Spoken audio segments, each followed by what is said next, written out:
You're listening to 99 and Kato, the writer's experience, exploring the art and craft of writing one page at a time.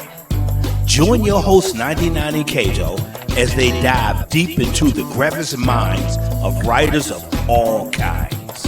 Whether you're an inspiring wordsmith, a seasoned word slinger, or a lifelong fan, this podcast is your backstage pass to the writer's realm. On your flip side.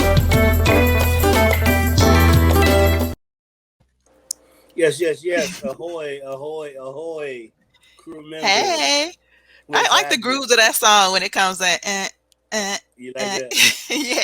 That's cool, ain't it? Yeah. Welcome to 99 and Kato, the writer's experience, where we explore the art and craft of writing one page at a time through all different aspects. We dig deep into the crevice of writers, to hopefully inspire other writers and all that kind of stuff. I'm Kato, and this right here is You pointing the right way? It ain't nobody else here. It's me. Right. It's 99. One time for your mind. 99. One time for your cotton picking mind. What's happening, 99? I'm doing pretty good. I'm excited about our guest because I've been, read the book years ago, and it's one of my coffee table books. So I look at it every day. So I'm just like, oh my gosh. Yes. So let them know what's happening on this particular episode. Yeah, let me let you know who we got here with us today. We have Ericka Blount with us, an award-winning journalist, author, screenwriter, producer, and professor. Her work has appeared in too many newspapers and magazines to name, from the Wall Street Journal to Essence Magazine to Sports Illustrated and many, many, many more. She's written extensively about Black culture and hip-hop, and she wrote the definitive book on the history of the television show Soul Train. And she is currently a full-time lecturer at the Cathy Hughes School of Communications at Howard University. Ladies and gentlemen, please meet our guests. Hello, I love that intro. I see you got the Soul Train thing down. Yeah, that's how I learned how to dance. So, your book was a Christmas present from Kato to me back when it came out. So, yeah. Thank you so much. Thank you so much. Nice to finally meet you. Likewise. So how are you doing, Kato? I'm doing well. Good seeing you again. Likewise. Talking go-go. So you both are from DC, yeah? No. Right. Kato, you're from Sea Pleasant, right? Well, I'm from DC. We lived in Sea Pleasant as well. Okay. Yeah. I'm from PG County and Baltimore. Oh, I'm in Baltimore now. Oh, awesome. Me too. Yep, I had to come back. Okay. So you're in Baltimore and you're still up Howard, so you do that commute thing? Yeah, it's only 3 days a week, so it's not that bad. But DC traffic has changed. Ooh. Really Better believe it has. Yes, it has. Bless you. Now it makes me want to start off with a teaching question. So we have some questions for you. It took me nothing to come up with questions for you because I had so many. So we're going to start with teaching, starting off talking about Howard. What is it like? I teach at UMBC. So I love them too. Yes. How long have you been there? Since 2020. Started right when the pandemic happened. What is it like teaching today's young writers?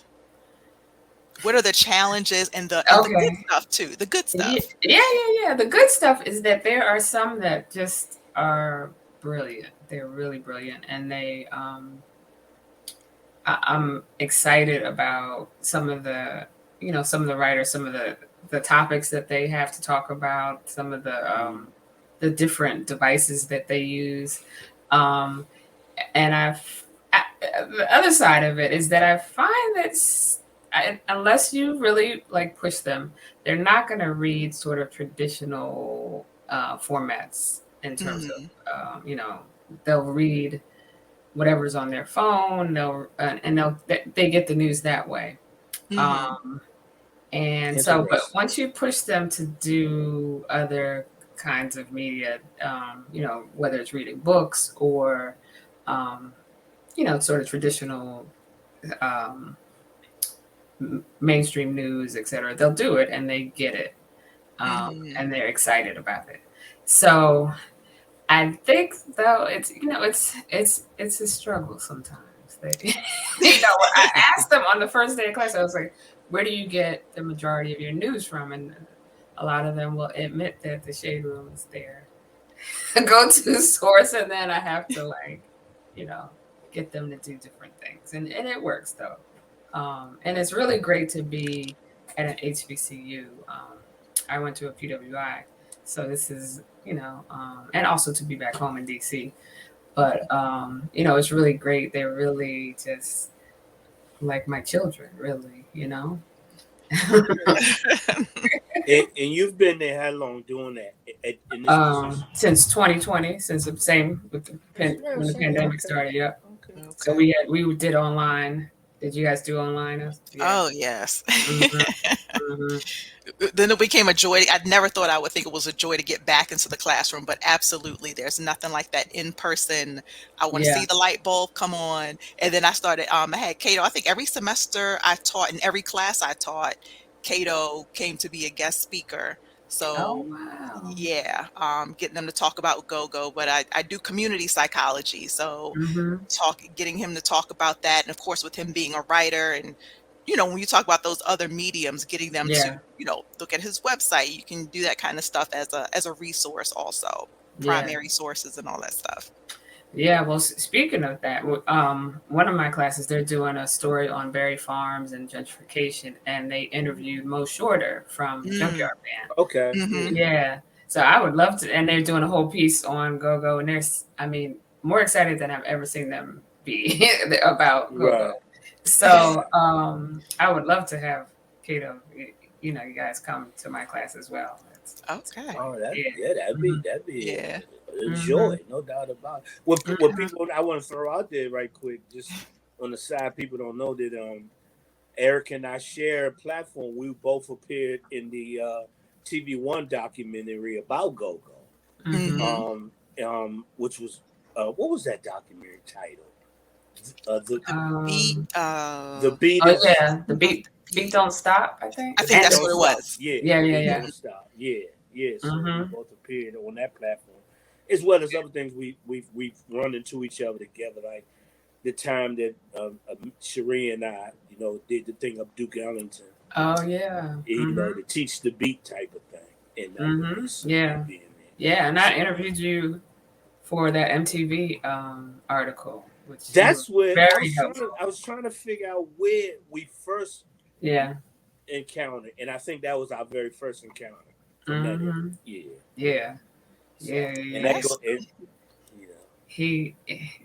the godfather. That's him. No disrespect to Go-Go Media. Yeah, exactly. Godfather of Go-Go Media. That's him. Exactly. He showed us all the way. He gave me my start. Yep, back in 98.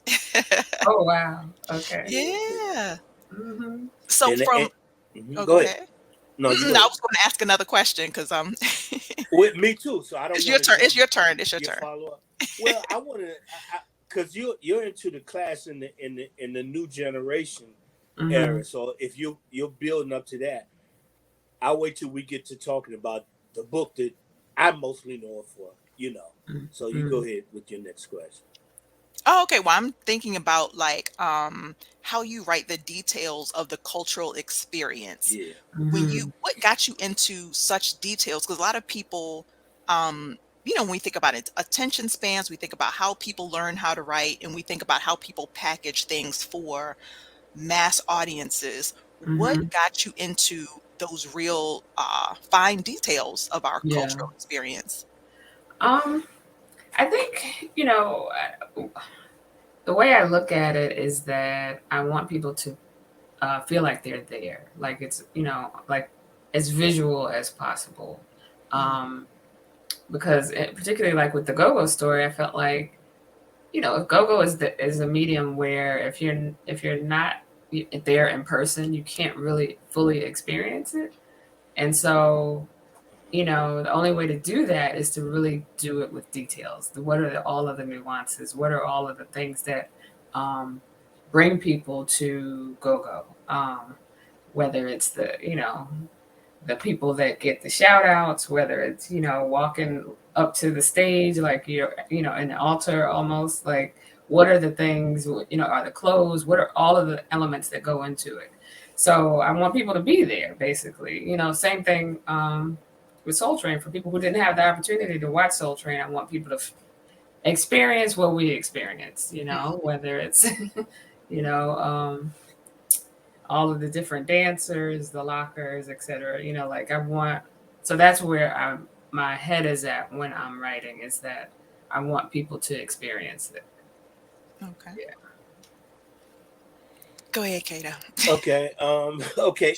You mentioned that, and in that book of the caliber, you had to interview a lot of different people. You mentioned dancers, the lockers, people like Cheryl Song. She's probably one of the most famous dancers on her, and Demita Joe, of course. Two different eras, I do believe, as well. But there was so many people that you had to interview for that. What was your biggest challenge, not only in writing it, but being able to complete it and publishing it? Yeah, that's a great question. So there were so many challenges, and because one, like you talked about, interviewing so many people. So it ended up being like 200 people.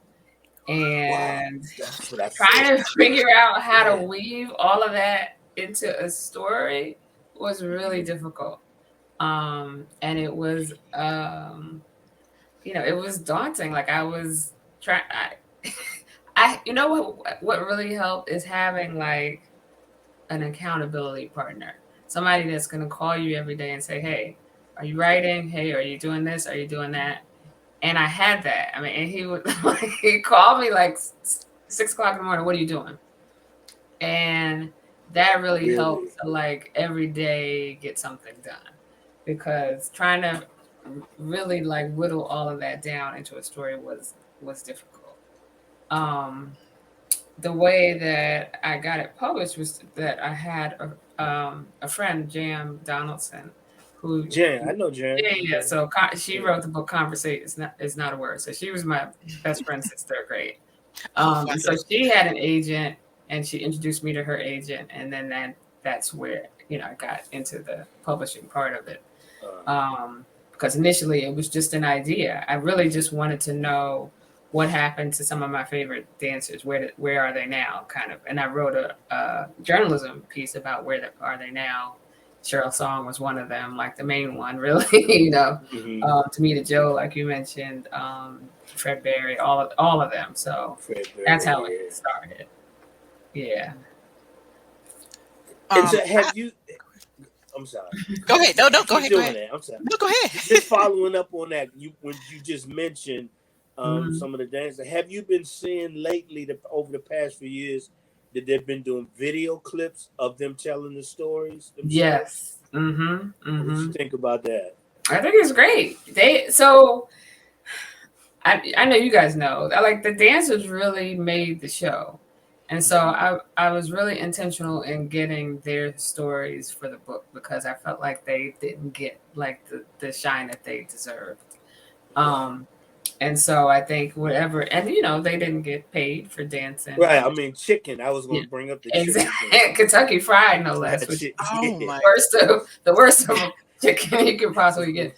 So yeah, so I wanted to make especially in the book, but even like when we did the book tours, like I had them come to some of the book tours for the ones that they were available for, so that they could get the recognition they deserve too. So I think it's great. It's supposed to be a Soul Train musical as well. Broadway type of thing? I think, yeah. I don't know if it may be regional, but I'm not sure. Okay. But it starts somewhere. It can hit Broadway.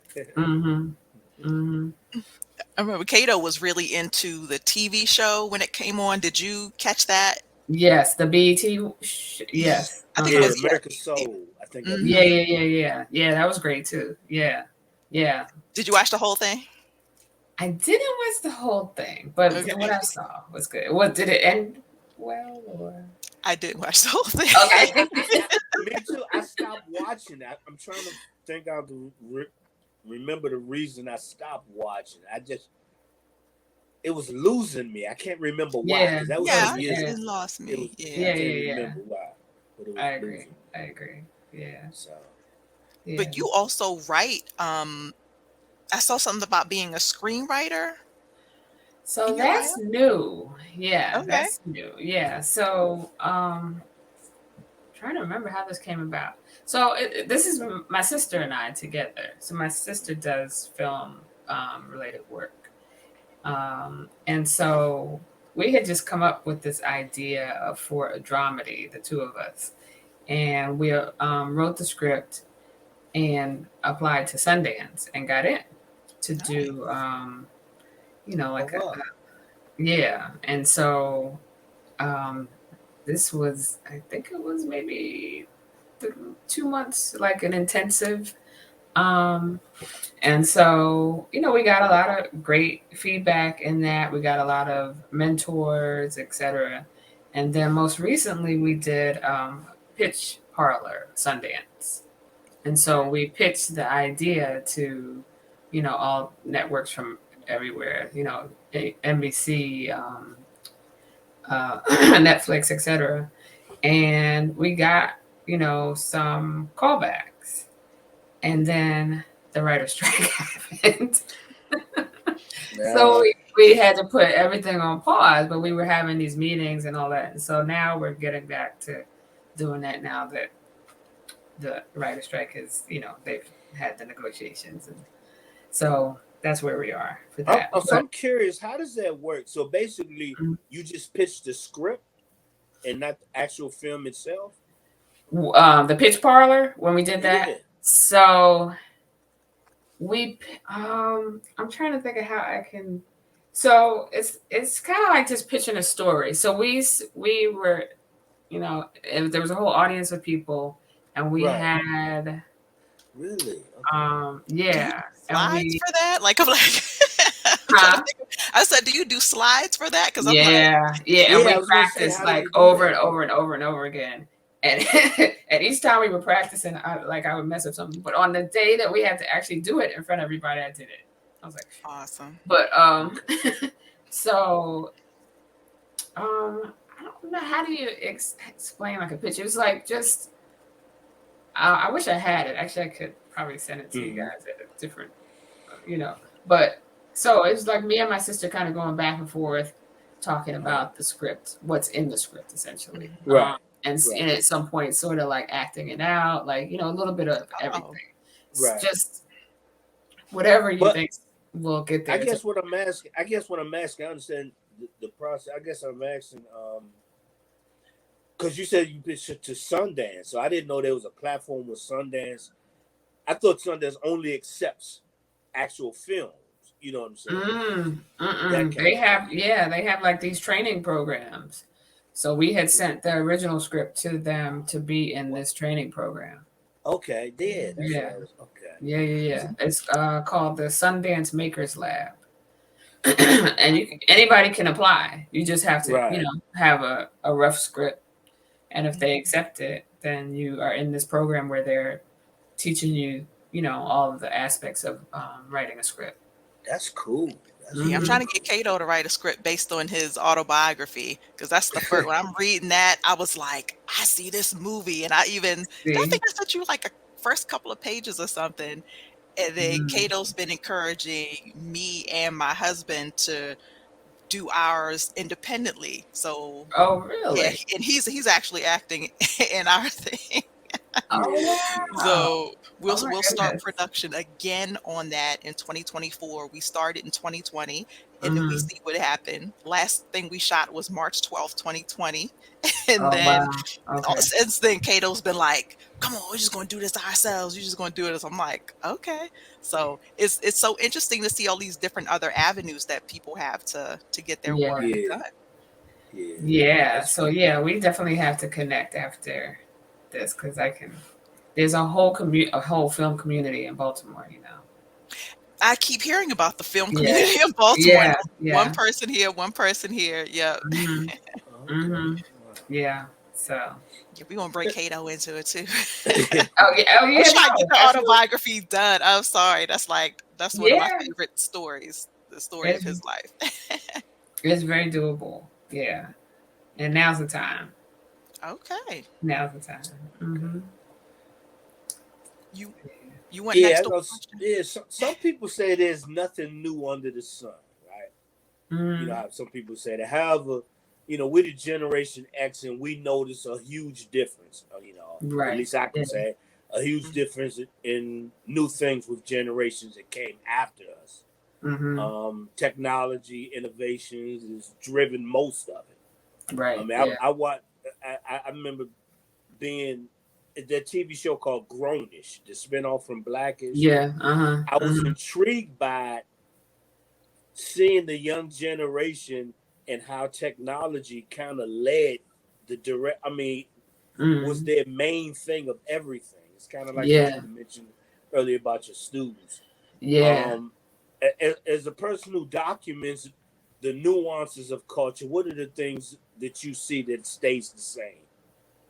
Are there anything you see that stays Yeah. the same? I think the foundation is still the same. Like, if we're talking journalism, like you said, like some of the students are really reluctant to like talk to people in person.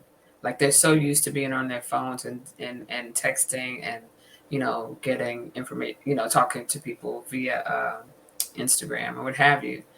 Um, that when I say to them, okay, so we're going to do man on the street interviews now, and you're going to have to go and interview random people, like they clam up. That's tough. So, Mm. but once they do it, then it becomes more comfortable. So I think that the traditional methods still work. It's just a matter of kind of convincing young people that they still work. So, and I mean that like in every sense. So, it's still, for me, the the book version is usually better than the movie version. Like all of the Right. traditional kind of Mhm. avenues, I think still work. Yeah. Okay. Yeah. Okay. What Mm-hmm. was my question? Oh, it was about, so for all these publications, like your list of publications that you've written for is not just so extensive, but it's like these targeted audiences. Each Mm-hmm. publication has its own voice. How do you approach tailoring your voice for each, or have you just developed your voice in such a way that whatever you write is going to fit for anything you Right. write for? Yeah, that's a good question. So I think when I worked like on staff, I had to tailor my voice to whatever whatever theirs was. And I think as I've been doing more freelance work, I have been able to sort of find my own particular voice and use that wherever. Now, it doesn't always work. So, like for instance, for People Magazine, they have a very specific formulas for things, and so I had to use their formula. Um, but I really enjoy freelance work because you can stretch out. You can do, what you can, sort of break the rules. Um, but yeah, so it's been a mix of both. Okay. Yeah. I'm thinking like when you say formula, so suppose like the the medium is T-Mont Go-Go magazine, Mm-hmm. and you may have like read articles, whatever, you see how Cato presents. Mm-hmm. What's an example of like a formula maybe somebody like Cato would give you, like, this is our formula. Can you give Mm-hmm. an example? For like to write an article, you mean? For Right. Like if it's for a publication that has a specific voice and audience like that. I mean, I guess like the formula for journalistic articles is very is very specific, and it depends on whether it's a feature or a breaking news story. So like the lead, the nut graph, all of the things that go into the story. But for magazines, like all of that goes out the window. So I wouldn't limit whatever it is you're writing. If that answers that question, like you can do I'm whatever thinking, you want with it. You can be as creative as you want, mhm, Mhm. in magazines specifically. Yeah. Okay, because I'm thinking about aspiring writers, people who are thinking about writing for different publications like you do. If somebody Yeah. says there's a formula to this one right here, what would Yeah. that possibly look like? And I'm just using Tima as an example in that case. Yeah. So for newspapers, and this sort of helps in class because it demystifies the process, right? Like Mm, you don't know unless you have worked as a journalist that there is a particular formula that they follow. And like I said, it involves, the lead. You have to tease the reader in with the lead. So think of it like as a teaser for a TV show. You want your reader to read that. mhm, And then the nut graph tells you exactly what the story is going to be about. That's a paragraph after the lead. And then you get into, a quote from somebody. You need to hear people's voices.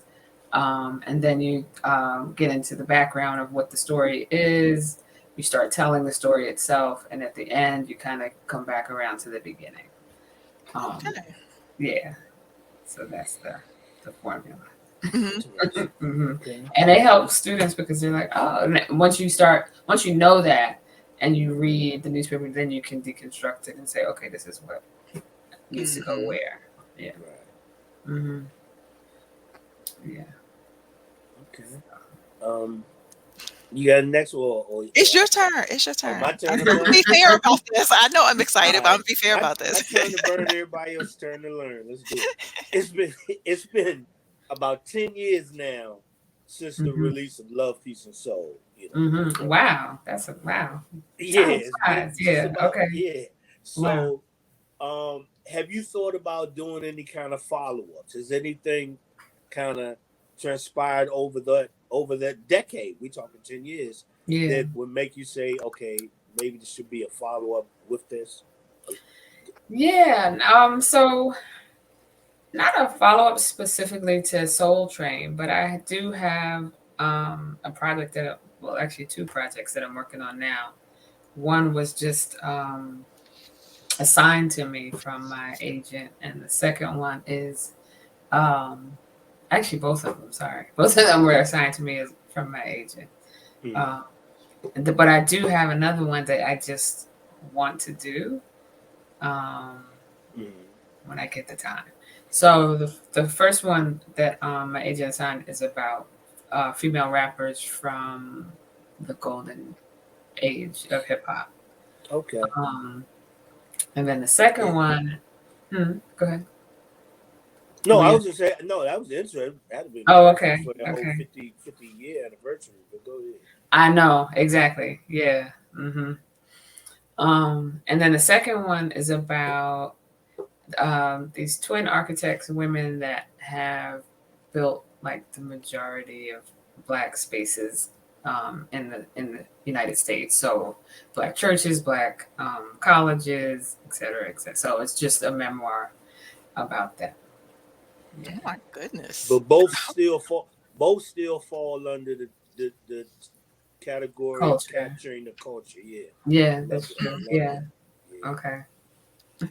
If you're getting assigned these things, how does I guess the real question is, when do Mhm. you find your time to do the writing that is like, I just got this idea and let me just start going for it? Yeah. Let me tell you something. Let me tell you something. That's what I struggle with. I really would like to get to that place where I just have time to do that, and I don't. So yeah, it's a struggle. I want to be in that space where I can do that eventually, because I have a lot of ideas that I want to get onto paper. I just don't. That's what I was going to ask. What type of writing do you specifically enjoy for your own expression? Mm-hmm. You know, free from making a living from Yeah. So honestly, like I as a kid, I loved fiction, and I was actually an English major in undergrad, and I just didn't know what I was going to do with English major, you know. But I really enjoy like detective novels. I mean, all kinds of fiction related work. So you name it, from, you know, the you know, Toni Morrison and Zora Neale Hurston and James Baldwin, all of the majors, to, you know, just anybody. I used to read like voraciously like as a kid, and now it's, again, I don't have the time. So yeah, I mean, if I had that, and I guess I could make the time, you know, I don't want to make excuses, but you know, that's my first love was fiction. Okay. But I found too that I really do like screenwriting in this, you know, learning through Sundance. Like I really enjoy that too. So yeah. That is awesome. Yeah, I can't wait to see the fiction, like when that comes. I'm like, okay, because for all your detail, it's like the fiction work would be really good, because I think that you make a character come through really well, a story, you can bring us into the setting. I'm ready for the fiction then. So Thank you. yeah. Okay. Yeah, Thank you. keep us informed. We're fiction writers too, so you know. Really? Yeah. Okay. Right, yeah. Oh yeah, That's my book behind my latest one. But Oh wow. Okay. and I'm a details person, but the right details. So you know, I can't wait. Wow.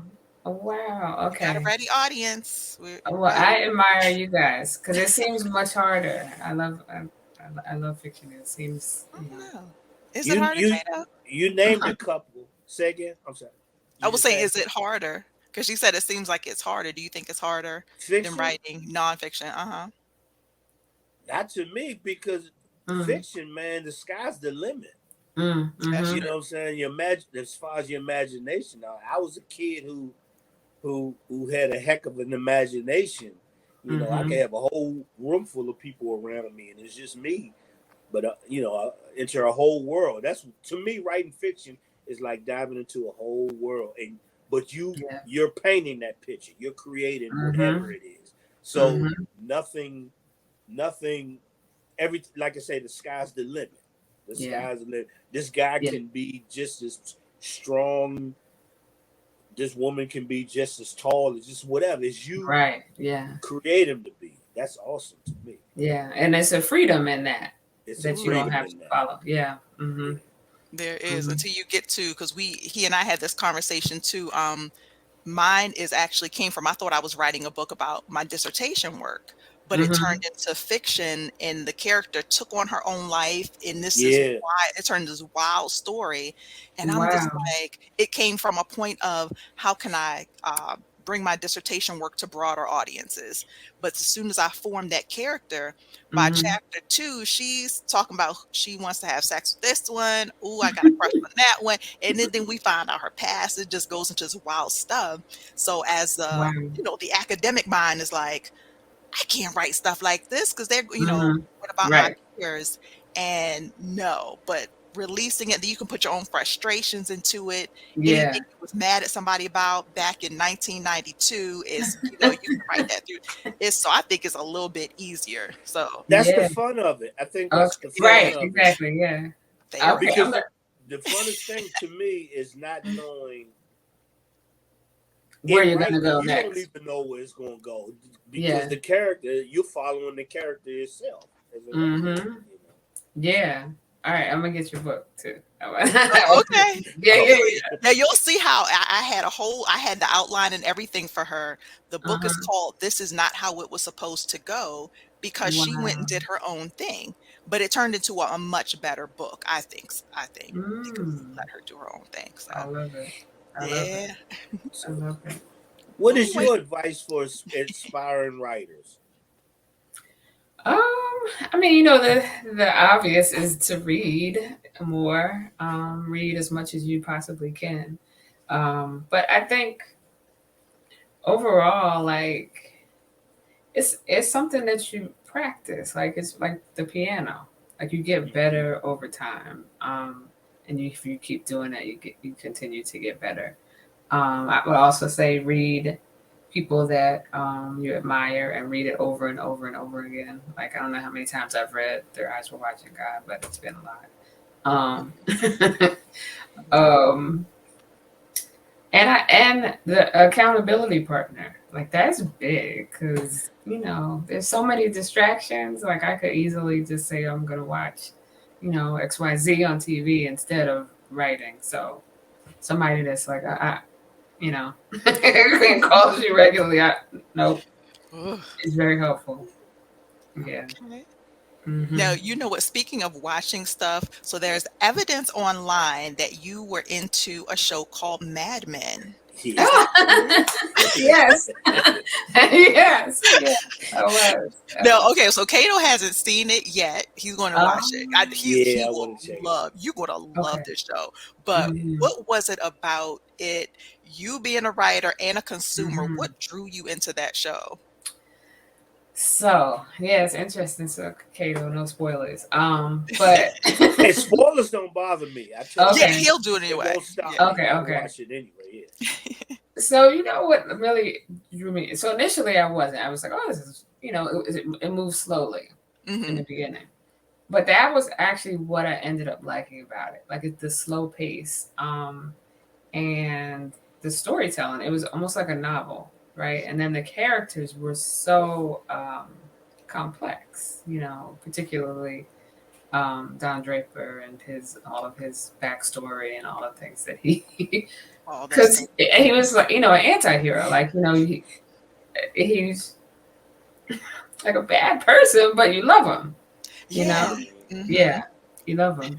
So I think that was, you know, the crux of it was, you know, Don Draper's like complicated character, but also like he was brilliant.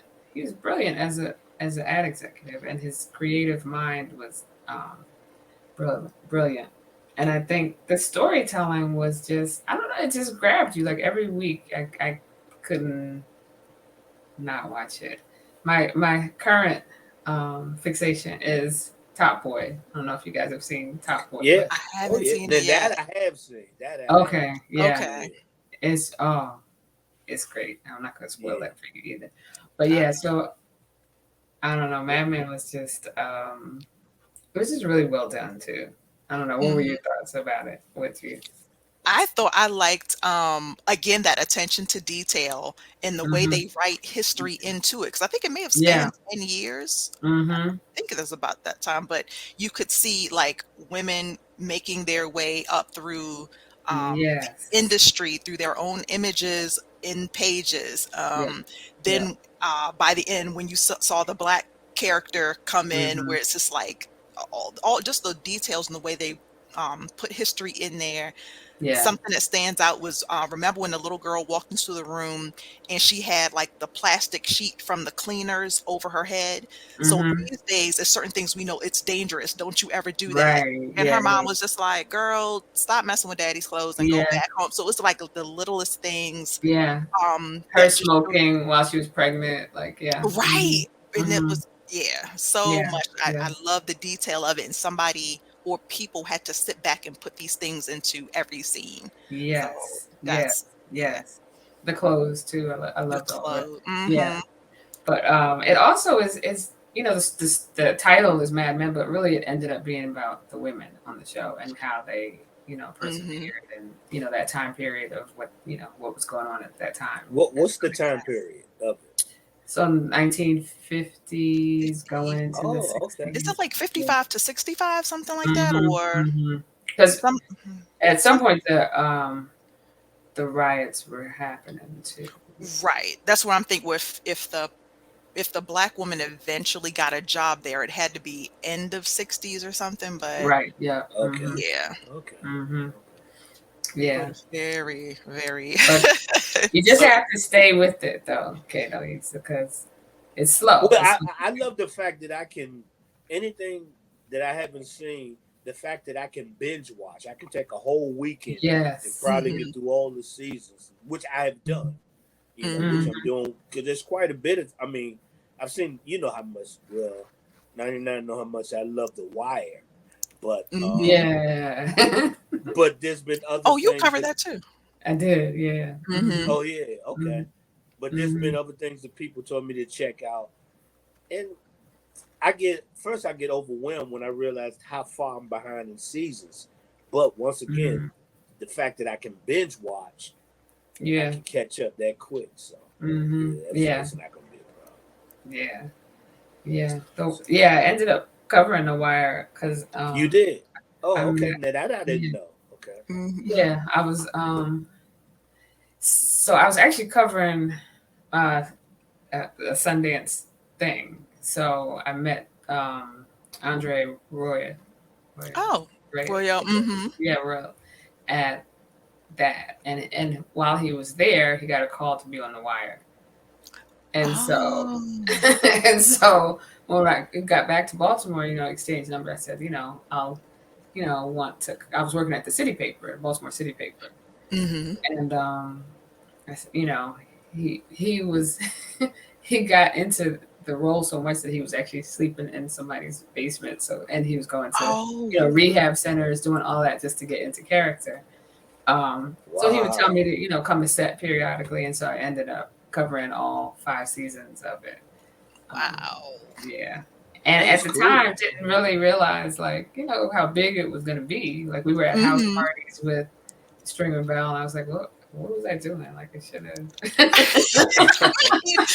Dang, but you looking back like, come on. But I guess how could you? I'm thinking because I was living in PG. Like my hmm family's from Baltimore, but then my immediate family moved to PG. My brother hmm was in law school in Ohio, so we're watching our other friends of ours through T-Mod. I used to keep up with The Wire with them, but hmm it's an hour away. It takes place in Baltimore, but we were just kind of fascinated. My brother's Yeah. fascinated being out in Ohio, but my Baltimore family did not watch it. They were just like, I don't need Really? to see that mess. Like, I can We look out the live window it. and see The Wire. Yeah, like Exactly I don't right. want to watch that.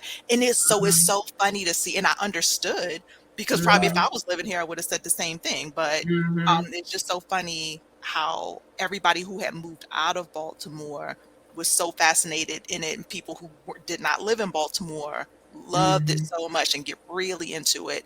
People here, hmm Right. eh. Yeah. And I get it. Yeah. Because I kind of felt Mhm. like that. I was like, yeah, we know this story already. But it was more than that, I think, too. Yeah. It What's totally more is became more. is it what I loved hmm about it myself personally is just it allows you to see it from all angles. hmm Mhm. That The was I think perspectives. that's what's great about it. That's why I consider it one of the greatest hmm series because I don't know any series that I know of that I paid attention to where you Yeah. was able to see all angles and Yeah. understand all angles like that. hmm Mhm. You know, And the characters were really good. Like, and the characters were good. a lot of them based on real And people. Yeah. every Mhm. character, the politicians were good. The hmm street kids were good. The everybody, the whole entire hmm cast was, Yeah. They were. and they're still working because of that. I always see them, such and such from the Yes. Y. Yep. You know, Mhm. you don't even realize how long ago it's been. It's been. I think I Right. just seen it's been over about 20 years since then. You know, Wow. Yeah. Mhm. Wow. Yeah. so So Well, there's some. how do you like Mhm. Top Boy compared to the they I always liked. compare it. Yeah, hmm Top Boy was the same thing. I really, especially when it first came. It was the first 2 seasons, the very hmm first hmm two. It was to me, it was their version of The Wire. I hmm really saw that. I saw Yeah. Deshaun is Avon. You know what I'm saying? The Right. same Yeah. kind of thing, hmm and how he came up and all that. Yeah. So yeah, the same thing. Yeah. Me personally, I love fiction, and maybe it's because of where I grew up and all that. I am more into urban stories. hmm I'm not into that. I don't get me wrong. I'm not into stories about drugs and killing. It Yeah. could be. I mean, Love Jones is an urban story to me. hmm Love and Basketball is an urban story, but Yeah. that's what I'm highly will get my attention faster than anything. Urban hmm stories. You know? Yeah. Yeah. I mean, it's also really well done, and I found like it's so relatable. Like I was like, their struggle is the same as our struggle. Yeah, you know. it's relatable. That's why. And I love their slang too. Like, yeah. the way that they talk is, I love it.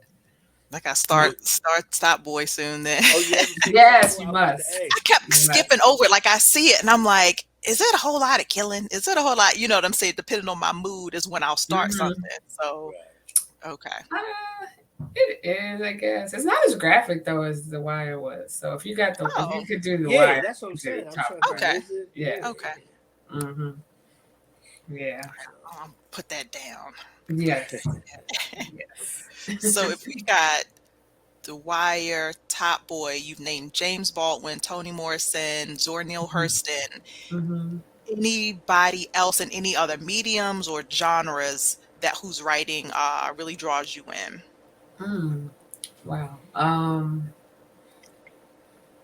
Let's see. Sheesh. Well, I mean, so if we're talking magazines, Rachel Gonza? I forget her last name, but she did a piece both on Dave Chappelle and on God, I'm trying to the kid that killed 9 people in the church. What's his name? Down south. Yeah. But I mean, the way she wrote it was just amazing. I mean, it wasn't on him. It's really about the family and the reaction to it and the people that died. So for journalism, I think she's one of my favorites. For fiction, I hate that I haven't been able to read enough fiction lately to know like the new people. You're not missing that much. Oh, really? I gotta say. Yeah. Okay. And it doesn't have to be new people that you name. You don't have to name new. Yeah, because I had to go back. Like I'm always at Barnes and Noble, always in bringing some books home and going, okay. And it was like the trend kind of started most likely in the wake of everything that's been going on in the country. A lot of recent fiction books are about issues. So you're reading something, this person is going through racism, this person is going through sexism. It's always about an issue. And one of the things that I'm missing is when it's just a story, just tell me a story, which is like how my book is. Just tell me a wild story. Exactly. I ended up, just going back to, what's it? I think one of the books I read that I enjoyed, it broke so many writing rules, but it was like, I'm sure it's labeled urban fiction because of just the storyline and all that stuff. But it kept me turning the pages, and it still kept my attention more than something that was perfectly written. I'm sure this person went to some MFA program and this is their story about this contemporary issue. But I'm finding myself not finding much in the new fiction.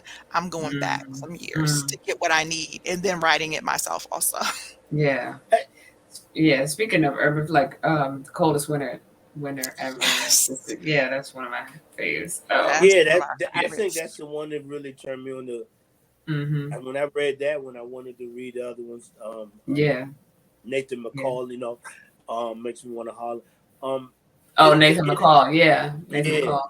Yeah. It leads me to the question of this whole thing with Florida with the banning of the books. What are your ideas? I guess thoughts on that.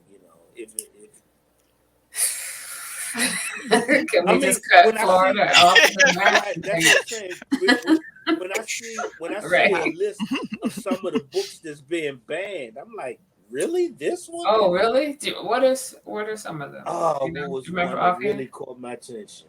It was somebody had posted a picture, and the picture was them selling the books, and they were saying these are the books that's being banned in Florida.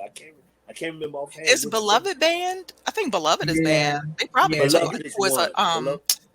What's something on the Bluest Eye? Oh wow. To Kill it's a whole lot of Mockingbird. classic. Really? Oh wow. I thought I saw that on the list. Malcolm's autobiography, I think, was it or no? Is it? I don't know. I don't know. I wouldn't be surprised if they just exactly. Yeah. ban everything else. But yeah. oh. But yeah, what I think about is, I mean, does it mean anything? To me, it looked like it's making people want to read the books. That's true. Yeah, that's true. Yeah, and I don't see how that can happen. You know, because there's so many ways now that you can buy books and access books. Right. Mm-hmm. You know, it's kind of futile to try to ban. I mean, except for in the classroom, I guess they can do that. But the classroom. Yeah, I think that's what it is. It's more like a school thing. So it's still book banning, but people are saying, okay, you can't get it at the school library. Come buy it from us. Exactly. I mean, I just looked at it. I thought it was just a thing of, not that it can. It's kind of like, remember, see Dolores Tucker, or kind of like when people didn't like disco and they ran over the disco. Right. With Yeah. know, the records, albums, and stuff. Yeah. It was just their opinion. It didn't stop people from liking it. Well, exactly. the disco did.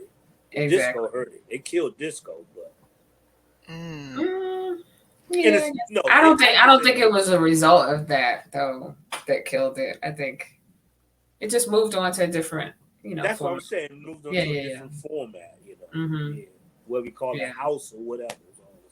Yeah, they were just symbolic, whatever they were trying to do. Yeah, that's what I think. It's just a symbolic thing. But that was also homophobia. I think that kind of went with that. Yeah. Probably even racism for Oh, absolutely. Because remember the best racism. The best disco records were the black ones. Yeah. Exactly. Yeah. Yeah. So since we're talking about music and you've just documented all of that, I'm trying to think, when's the earliest point that you've documented? Because the Soul Train book starts in the late 60s maybe. Well, no, you were detailing his life. What's his name? Oh, right. Yeah. Don Cornelius. Don Cornelius. I'm not blank on his name. From when he was coming up, but it grabbed me when I'm like, okay, now I know this is this type of music, and then goes through this. So when did you start? Do you have a time when you say this is my expertise? I start documenting culture at this time, or is it just go back? So that's a great question. So my dad was really, I won't say, he had eclectic taste. So his main thing that he really loved was jazz. So we had I was telling 99 about your dad. So talk about your dad. So he was a DJ on WPFW, and he came on right before Funk from Rare Essence. And so they got close to, but he was very open to all kinds of music. So he, we went together to, see Public Enemy at 930 Club. We went to Go-Go's together. Before he passed, he was like, I want to go to see Wu-Tang with you. He loved everything. So, beautiful. Yeah. And he had an extensive record collection, with everything, thousands and thousands of records. That's all we had really was records and books. That was our whole apartment. Wow, that's awesome. Yeah. God. Yeah. So, I don't know what genre I guess I started with. I remember the first article that I wrote was about, I interviewed Kenny Gamble, and that was Gambler. Okay. But I couldn't say what genre. I can. I couldn't even say which genre I loved more. I was gonna say, I was at all the Go-Go's, but I also, went to see, whoever, Stephanie. I was all of the, Michael Jackson. I did all. So it's hard to say. The whole Philadelphia sound. Yeah. So I'd say that was where I started writing about it, was with Kenny Gamble as the first profile I did. Wow. Yeah. But because of my dad, really, I love all genres of music. So. Okay. Yeah. You got more questions, Kato? I think I'm fleshing out. I didn't find out more than I knew. That's the whole point of this. That's what Mm-hmm. I do this for. Yeah. Um, Yeah. and Oh, just to see, basically, you already mentioned what you're working on now and what's coming up the pipe, down the pipe, Yeah. um, which Mm-hmm. is the writing, the film writing, Mm-hmm. screenwriting. So. well, Yeah. speaking of that, is there a reason, or if you're in talks with other people and taking meetings, can you not tell us like the plot or anything about what the Oh screenplay is? no. No, I could, yeah. Oh, So yeah. Okay, I was Yeah, I wondering. just wanted to be like, Yeah. can you tell No, me? I Okay, was good, like, you good. Come on, probably come on. can. I didn't know. um Yeah. okay, so it's a dramedy and it's about a boomer grandfather and it's like an odd couple roommate situation, and he Okay. lives with his Gen Z granddaughter. And this is based loosely based on my father and my daughter because they had the same sort of mentality. They were just irreverent, just I march to my own beat. My daughter's like artist, and she's also really a reader, probably more so than me. Um, and so and they're kooky, they're a little crazy. So it's a comedy because they will say whatever is on their mind. So it's part odd couple roommate situation and the boomer versus the Gen Z and how they conflict, and it's part like the grandfather and the granddaughter, and that how what's the name of that movie where the grandfather, Little Miss Sunshine, Oh, he's just Oh irreverent yeah. and just how those two generations get along better than say the parent and the child. yes. So yeah. Oh, I can't wait to see I'm that. sold already. Yeah. Oh, I thank know. No, we love you. intergenerational stories. Yeah, mine Mhm. when you said that the parent and child can't get along, my book is Mhm. the mother and the daughter. So you got a boomer and a Gen X. And that's Yes. not Yes. yeah, okay. You know what it is. Yeah. Yeah. Oh, I'm excited. Yeah. Thank you. So So yeah, we'll just keep pushing you to start developing the characters for your fiction book. We Thank waiting you. for that. Thank you. Accountability yeah. partner. Accountability partner. Yeah. That's I every love day, that Kato. too. Man, I love that. Man, man. I really Yeah. What love the that. accountability partner? Yeah, So man. I'm Yeah. yours. Oh, really?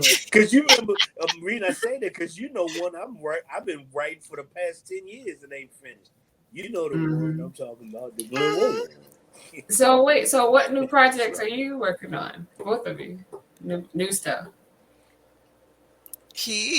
Go ahead. me personally, I don't know. I didn't got into this whole graphic novel thing that I was doing, which is a Mm-hmm. fiction based on truths, but it's a fiction. But at the same time, there is another fiction that I've been working on. Probably, matter of fact, I started on it before I even released the autobiography book. Oh, You really? Right. know, So it's been at least yeah, 10 years. and I was talking about, okay, I'm gonna be finished. And I'm at the end. I get to the end and of what I believe is the end. Then I realize it's not the. Well, no, the end is still the end, but there's still a lot more that I need to go back to the You don't beginning and know. You add. don't know if that's the end. This Mm, is a great story. So really? yeah, he has this great story, and he was like, "Okay, I'm gonna do this, package it up." He was like, "All right, tell me what you think." I was like, "This is great, but I need to know more about this, and Yeah, this." yeah, So, yeah. Okay. and I'm also trying to tell him that Mm-hmm. it may not end the way he thinks it's going to end, because I think Mm-hmm. that's another thing that's maybe holding it up. He's like, That "No, this is is. how it's going to end." I was like, Right. "You don't know Right. that." So Right. Right. Oh, wow. Well, I want to see. it's Yeah. great. So, It's called Okay. Glen yeah, Willow. That's the name of his book. yeah. It's Okay. called. Okay. Okay. Which is Accountability. which should lead me. It will lead me to ask you the question I've asked 99, Mm-hmm. because it's a book and I'm asking your opinion on this. Mm-hmm. It's a book that is fiction, but everything in it is real. Maybe like locations, the music that plays, and all that other kind of stuff. Oh, nice. How dangerous is that? I don't think it's dangerous at all. What are you're thinking, like in terms of like somebody saying thinking it's real, Oh, because you're naming real locations, you naming real, real, like maybe if like you might say such and such happened at Landover Mall or something. It's during a particular period. You know what I'm saying? You could say, or such and such song by Arrested Development was it's playing in the background, to the point where the only thing isn't real are the characters in the story itself. Yeah. But everything, So I mean, like you said, that's the freedom that you have to play with it. Like it could be surreal. It can be, like people do that all the time. They mix fiction with nonfiction, is it? That's what I thought. I thought that's what Stephen King did. So that's yeah. And people gonna do that anyway. Exactly, because you write what you know in some ways. Yeah. Yeah. Right. I can only write what I know. Exactly. You would never see me writing about working as an astronaut, working for NASA as an astronaut. So, exactly. Right. Unless I researched it, right. Figure type of thing. Exactly. Yeah. Yeah. Anyway. Yeah. Well, really, really appreciate you coming and joining us this morning. This has really been thank you so much. Yeah, thank you guys. This has been good for me too. I appreciate you. Yeah. It's exciting. A lot of times as writers, you're just in little silos. You don't think about, right. Be able to talk to other writers because you're in your little space. But which is the whole purpose of this platform or this podcast. It really is. It really is the whole purpose for that. To inspire not just other writers but ourselves as writers. Exactly. Yeah. Yeah. You got your hands in a little bit of everything. That's how he taught me to keep it. I learned that from him. I love it. Yeah. You're not that's a way you're not intimidated by the technology or none of that. Say again? I was gonna say he's at the forefront of all the technology. So really? Yeah, he missed the question, but I could tell you, like, from starting with T-Mot, when I start with T-Mot, like 1998. So, 98. We did the first that I know of internet radio show. Like, we call it podcast now, but we were doing that I think we may have started that in 99 though, actually. 99, yeah. But we just called it internet radio. We had WTGO, anything that was at the forefront of technology that would give people information about go-go. Kato was doing that since 96 when there was no website or online information about go-go. Now I'm giving a speech like he's talking to my class now. Just like the kind of intros. All that y'all doing now, Kato haven't been done that. Exactly. Wow. Okay, I didn't know that. Yeah. Yeah. That's because the topic of this show was Ericka Blount. I know. She asked you a question. She's an interviewer too, so Exactly. No, I said that's why we didn't know because we didn't bring it up. So, that's good. We get to see him blush. That was fun. Anyway, Thank you. have a great weekend and all right. Anything else? Any final thoughts or words you'd like to leave for? Let's see. No, I mean, I want to get more go-go tapes. So I have music. A What you talking about? Music? Yeah, I mean, I have a lot that are on my phone now. But I want to get some of the originals. Hit me up, whatever you want. Let me know. Yeah. Okay. Yeah. Oh yeah. That's nothing. Yeah. Okay. That's easy. Yeah. Okay. So. All right. But no, so thank you. This has been it's been a good time also, but it's been very inspiring as well. So I appreciate it. Awesome. Yeah. Anything 99 you leave with? I don't know. Just everybody keep writing, use your imagination, and have fun. Whatever you do, just have some fun. God bless it. Thanks a Thank bunch. you. Thank you. All right. Thank you. All right. Thank All you. right. Hold it. All right, guys.